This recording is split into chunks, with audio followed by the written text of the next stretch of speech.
55-ാമത്തെ ശ്ലോകം തുടങ്ങുന്നത് ഇങ്ങനെയാണ്. ജീവോ വിനയിത സാക്ഷി മുകുന്ദോ അമിത വിക്രമ അംഭോ നിധിരനന്താത്മാ മഹോദതിശയോന്തക.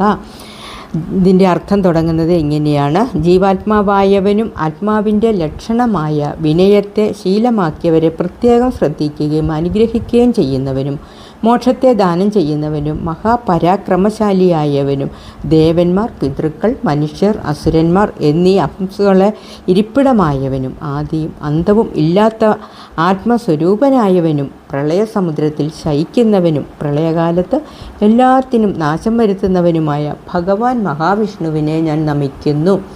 ഇതെല്ലാം നമ്മൾ മനസ്സിലാക്കി ഓരോ ദിവസവും നിങ്ങൾക്ക് എപ്പോഴാണോ സമയം കിട്ടുന്നത് ആ സമയത്തെല്ലാം ഇതിരുന്ന് ജപിച്ചാൽ അതിൻ്റേതായിട്ടുള്ള നേട്ടങ്ങളും ഗുണങ്ങളും നമുക്കുണ്ടാവുന്നതാണ്.